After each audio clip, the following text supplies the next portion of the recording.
अगर आपका भी बजट है कम तो बिहार के मखाने में है असली दम। लो इन्वेस्टमेंट में चाहते हो ग्रो करना तो मखाना एक्सपोर्ट करने से मत डरना।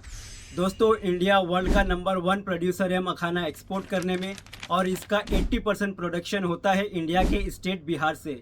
तो अगर आप भी रहते हो बिहार में तो समझ लो कि आपके पास एक्सपोर्ट बाज़ार में एंट्री करने का टिकट है। पिछले साल ही इंडिया ने मखाना एक्सपोर्ट करके बनाया था $30 मिलियन, यानी 255 करोड़ रुपए, और इसमें प्रॉफिट मार्जिन मिलता है 20 से 25% तक होलसेल मार्केट में। और अगर आप अपने ही ब्रांड में इसको प्रॉपरली मैन्युफैक्चर करते हैं और ऑनलाइन ई कॉमर्स के थ्रू एक्सपोर्ट करते हो तो मिलता है आपको 800 से 1000% तक का प्रॉफिट मार्जिन। दोस्तों, मेरा नाम है साकिब फारूकी और आज इस वीडियो में मैं आपको बताने वाला हूं कि किस तरह आप भी प्रॉफिटेबल मखाना एक्सपोर्ट बिजनेस से हर महीने 4 से 5 लाख रुपए तक कमा सकते हो। और हाँ, अगर आप इस चैनल पे फर्स्ट टाइम आए हो तो अभी सब्सक्राइब बटन दबा दो, क्योंकि यहाँ आपको मिलती है एक्सपोर्ट इंपोर्ट बिजनेस की हर वो जानकारी जो आपके फ्यूचर को बना सकती है लखपति और करोड़पति। दोस्तों, पिछले कुछ सालों में मखाने की डिमांड दुनिया भर में धमाके की तरह तेजी से बढ़ रही है और इसका सबसे बड़ा रीज़न है कोरोना पेंडेमिक। कोरोना के बाद से लोग अपनी हेल्थ को लेके बहुत ज़्यादा सीरियस हो गए हैं और जब भी बात होती है एक सुपर फूड की तो मखाना सबसे पहले लाइन में आता है।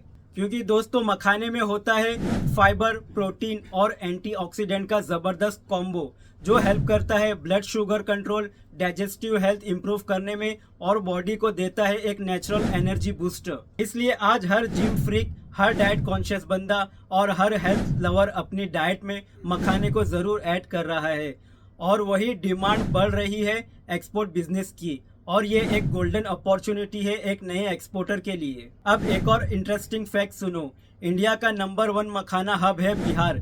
आपको यहाँ हर जगह मखाना के मैन्युफैक्चरर और उसके प्रोसेसर इजीली मिल जाएंगे, चाहे वो मधुबनी हो, दरभंगा हो या कटिहार हो। ये रीजन मखाने के लिए बहुत ही मशहूर है और यहाँ से निकलता है वर्ल्ड का बेस्ट एक्सपोर्ट क्वालिटी का मखाना। और सबसे बड़ी बात, यहाँ स्मॉल से लेकर लार्ज स्केल तक के मैन्युफैक्चरर अवेलेबल है। मतलब चाहे आपका बजट छोटा हो या आपका बजट बहुत बड़ा हो, सोर्स करने के लिए यहाँ ऑप्शन बहुत ही इजीली मिल जाएंगे। अब एक बोनस टिप देता हूँ, अगर आप अपना प्रॉफिट मार्जिन और ज़्यादा स्ट्रॉन्ग बनाना चाहते हो तो एक स्मार्ट ट्रिक ये है कि आप डायरेक्ट प्रोसेसर या मंडी में जाओ और वहाँ से बल्क में परचेस कर लो। इससे मिडलमैन का सारा कमीशन ख़त्म हो जाएगा और आपको मिलेगा सबसे लो कॉस्ट में अच्छा क्वालिटी का मखाना। याद रखो, जितनी कम सोर्सिंग कॉस्ट आपकी होगी उतना बड़ा प्रॉफिट आपको एंड में मिलेगा। आइए दोस्तों, अब हम समझते हैं कि मखाने की एक्सपोर्ट क्वालिटी और उसकी पैकेजिंग ऑप्शंस क्या क्या है। तो number 1, quality export grade. Premium export quality grade का जो मखाना होता है उसकी साइज 14 mm से 18 mm तक होती है। यह बहुत ही यूनिफॉर्म और वाइट कलर का होता है। स्नैक ग्रेड क्वालिटी बहुत डिमांड में है यूएसए और यूरोपियन कंट्रीज में। इसके बाद जो क्वालिटी आती है वो है स्टैंडर्ड क्वालिटी मखाना। इसकी साइज जो होती है वो है 12 mm से 14 mm तक, थोड़ा छोटा साइज होता है। रिटेल और बल्क में इसकी डिमांड काफ़ी अच्छी होती है। इसका जो मार्केट है वो मिडल ईस्ट और एशियन कंट्री जैसे चाइना, नेपाल, सिंगापुर, यहाँ आप इसको बहुत ही अच्छे वैल्यू में एक्सपोर्ट कर सकते हो। लो ग्रेड मखाना नंबर 3 पे आता है। इसकी साइज़ जो होती है वो 10 mm से लेकर 12 mm तक होती है।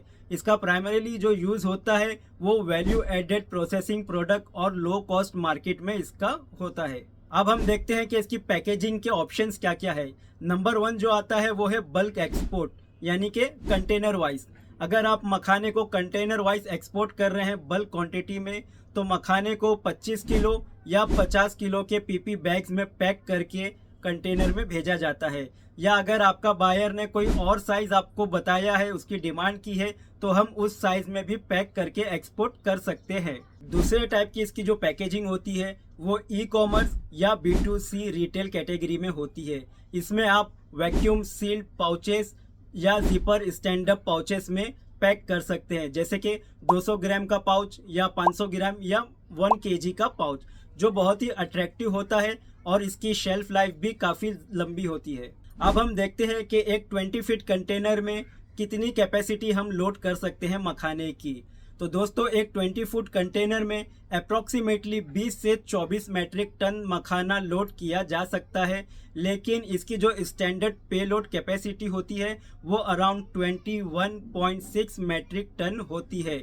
आप हमेशा लोडिंग कैपेसिटी अपने CHA यानी कि कस्टम हाउस एजेंट से कंफर्म कर लीजिए। आप चाहे बल्क में एक्सपोर्ट करना चाहते हो या ई-कॉमर्स के थ्रू सेल करो, एक्सपोर्ट के लिए आपके पास है क्वालिटी, पैकेजिंग और लोडिंग कैपेसिटी का फुल प्रैक्टिकल आइडिया अब क्लियर हो चुका होगा कि किस तरह हम इसकी पैकेजिंग कर सकते हैं। दोस्तों अब हम देखते हैं इसका सबसे इम्पोर्टेंट पार्ट यानी कि इसके डॉक्यूमेंटेशन, इंपोर्टिंग कंट्रीज और इसमें प्रॉफिट मार्जिन का एक हम एग्जांपल लेंगे कैलकुलेशन करके और देखेंगे कि एक्चुअल में हमें इसमें कितना प्रॉफिट मिल सकता है एक कंटेनर एक्सपोर्ट करके। दोस्तों इसमें जो इम्पोर्टेंट डॉक्यूमेंट्स रिक्वायर होते हैं वो है IC कोड, FSSAI लाइसेंस, वो भी सेंट्रल वाला। इसके बाद जो आता है अपेडा रजिस्ट्रेशन, क्योंकि ये एक एग्रीकल्चरल प्रोडक्ट है। इसके बाद जो डॉक्यूमेंट्स है वो है phytosanitary certificate, certificate of origin, commercial invoice and packaging list और बिल ऑफ लेडिंग। कुछ डॉक्यूमेंट ऐसे होते हैं जो स्पेसिफिक कंट्री में रिक्वायर होते हैं, जैसे कि USA में ऑर्गेनिक सर्टिफिकेशंस का रिक्वायरमेंट हो सकता है, FDA अप्रूवल भी ज़रूरी हो सकता है। इसके बाद UK या यूरोपियन यूनियन कंट्री में HACCP और स्ट्रिक्ट क्वालिटी टेस्टिंग रिपोर्ट की रिक्वायरमेंट हो सकती है, जबकि मिडल ईस्ट में जैसे कि दुबई, कतर, सऊदी अरेबिया जैसे कंट्रीज़ में FSSAI प्लस हलाल सर्टिफिकेशन की डिमांड होती है। दोस्तों हमेशा अपने बायर से डॉक्यूमेंट्स के रिलेटेड इंक्वायरी करना ना भूलें। आप हमेशा उनसे पूछिए कि उनके कंट्री में इंपोर्ट करने के लिए कौन से डॉक्यूमेंट्स की रिक्वायरमेंट होती है। अगर आप कोई भी डॉक्यूमेंट मिस कर देते हो तो हो सकता है आपका शिपमेंट रिजेक्ट हो जाए। अब हम देखते हैं कि इंडियन मखाना कहाँ पे ज़्यादा इंपोर्ट होता है। तो जो टॉप की कंट्रीज आती है उसमें नंबर 1 पे है USA, नंबर 2 पे है UK और नंबर 3 पे यूरोपियन यूनियन कंट्री जो आती है वो है, और नंबर 4 पे आता है मिडल ईस्ट यानी कि गल्फ कंट्री। ये कंट्रीज सबसे ज़्यादा इंडियन मखाना इंपोर्ट करती है। आइए दोस्तों अब हम एक कैलकुलेशंस के थ्रू समझते हैं कि हमें एक 20 फीट कंटेनर पे कितना प्रॉफिट मार्जिन निकल सकता है। याद रखिए ये जस्ट एक सैम्पल कैलकुलेशन है, ये कोई कंफर्मेशन नहीं है। प्राइस हमेशा डिपेंड करता है कि आप कितने कॉस्टिंग में उसको बाय कर रहे हैं, कितने में सेल कर रहे हैं, और आपकी बाइंग प्राइस में उसका ट्रांसपोर्टेशन, पैकेजिंग सब कुछ कॉस्ट इंक्लूड होगा। तो आइए देखते हैं एक सिंपल कैलकुलेशन और हमें पता चलेगा कि हम इसमें कितना प्रॉफिट कमा सकते हैं। दोस्तों कैलकुलेशन इजी रखने के लिए हमने यहाँ अपना बाइंग प्राइस जो कंसीडर किया है वो है 1000 रुपया 1 kg का। उसके हिसाब से 1 टन का यानी कि 1000 किलो का जो हमारा कॉस्टिंग हो जाएगा वो होता है 10 लाख रुपया। अब हम इस पर अपना प्रॉफिट मार्जिन 20% ऐड करते हैं यानी कि 200 रुपया। तो 200 रुपये के हिसाब से 1 टन का जो हमें प्रॉफिट निकलेगा वो है 2 लाख रुपया। अब हम इसमें कंसीडर ये करते हैं कि एक 20 फीट कंटेनर में हम 20 मैट्रिक टन लोड करेंगे, जिसके हिसाब से हमारा जो कॉस्टिंग होगा 20 टन का वो 2 करोड़ रुपया प्रोडक्ट का कॉस्ट हो जाएगा।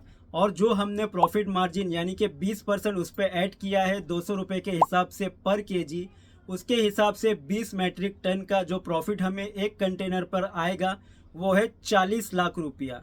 तो ये एक बहुत ही अच्छा प्रॉफिट मार्जिन है और इसमें हमें काफ़ी अच्छा प्रॉफिट मिल सकता है। अगर हमने महीने का एक कंटेनर भी एक्सपोर्ट कर दिया सक्सेसफुली 20 फीट वाला, तो हम महीने का आराम से 40 लाख रुपया प्रॉफिट कमा सकते हैं मखाना एक्सपोर्ट करके। दोस्तों याद रखिए ये सिर्फ एक सिंपल सा एग्जाम्पल है। एक्चुअल प्रॉफिट हमेशा डिपेंड करेगा अपनी बाइंग कॉस्ट, उसमें पैकेजिंग, ट्रांसपोर्ट वगैरह सब कुछ इंक्लूड होगा, और आप इसको कितने में सेल करते हैं, किस कंट्री में सेल करते हैं, उसके ऊपर डिपेंड होगा। दोस्तों याद रखिए अगर आप स्मार्टली इसको सोर्सिंग करते हो और सही मार्केट को टारगेट करते हो तो एक मखाना एक्सपोर्ट बिजनेस गोल्डन अपॉर्चुनिटी बन सकती है। बस डॉक्यूमेंट रेडी रखो, क्वालिटी को अच्छे से मेंटेन रखो, बायर्स की रिक्वायरमेंट के हिसाब से काम करो, प्रॉफिट मार्जिन आपके हाथ में है। Thank you.